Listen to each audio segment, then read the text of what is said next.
സഹോദരങ്ങളെ, തുടർച്ചയായ നമ്മുടെ ബൈബിൾ വായനയിലേക്ക് നമുക്ക് കടക്കാം. നിയമത്തെയോ പ്രവാചകന്മാരെയോ അസാധുവാക്കാനാണ് ഞാൻ വന്നതെന്ന് നിങ്ങൾ വിചാരിക്കരുത്. അസാധുവാക്കാനല്ല, പൂർത്തിയാക്കാനാണ് ഞാൻ വന്നത്.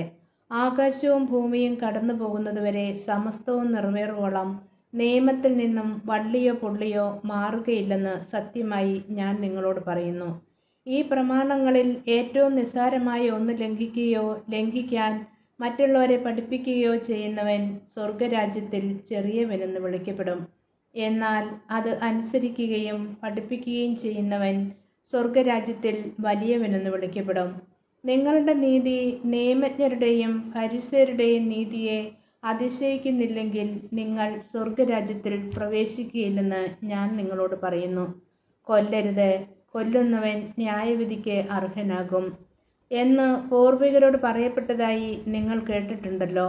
എന്നാൽ ഞാൻ നിങ്ങളോട് പറയുന്നു, സഹോദരനോട് കോപിക്കുന്നവൻ ന്യായവിധിക്ക് അർഹനാകും. സഹോദരനെ ഭോഷ എന്ന് വിളിക്കുന്നവൻ ന്യായാധിപ സംഘത്തിൻ്റെ മുമ്പിൽ നിൽക്കേണ്ടി വരും. വിഡ്ഢി എന്ന് വിളിക്കുന്നവനാകട്ടെ നരകാഗ്നിക്ക് ഇരയായിത്തീരും.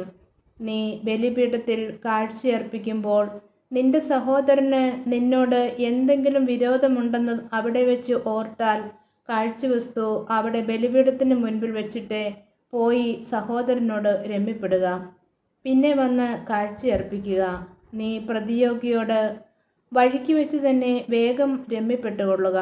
അല്ലെങ്കിൽ പ്രതിയോഗി നിന്നെ ന്യായാധിപനും ന്യായാധിപൻ സേവകനും ഏൽപ്പിച്ചു കൊടുക്കും. അങ്ങനെ നീ കാരാഗൃഹത്തിൽ അടയ്ക്കപ്പെടും. അവസാനത്തെ ചില്ലിക്കാശും കൊടുത്തു വീട്ടുവോളം നീ അവിടെ നിന്നും പുറത്തു വരികയില്ലെന്ന് സത്യമായി ഞാൻ നിന്നോട് പറയുന്നു.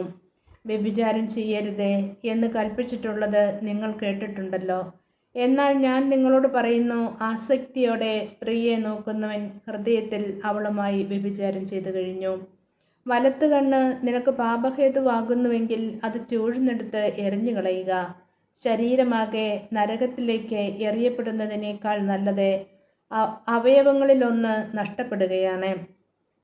വലത്തുകരം നിനക്ക് പാപഹേതുവാകുന്നുവെങ്കിൽ അത് വെട്ടി ദൂരെ എറിയുക.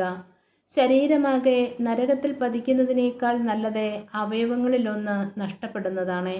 ഭാര്യയെ ഉപേക്ഷിക്കുന്നവൻ അവൾക്ക് ഉപേക്ഷാപത്രം കൊടുക്കണം എന്ന് കൽപ്പിച്ചിട്ടുണ്ടല്ലോ. എന്നാൽ ഞാൻ നിങ്ങളോട് പറയുന്നു, പരസംഗ നിമിത്തമല്ലാതെ ഭാര്യയെ ഉപേക്ഷിക്കുന്നവൻ അവളെ വ്യഭിചാരിണിയാക്കുന്നു. ഉപേക്ഷിക്കപ്പെട്ടവളെ പരിഗ്രഹിക്കുന്നവനും വ്യഭിചാരം ചെയ്യുന്നു.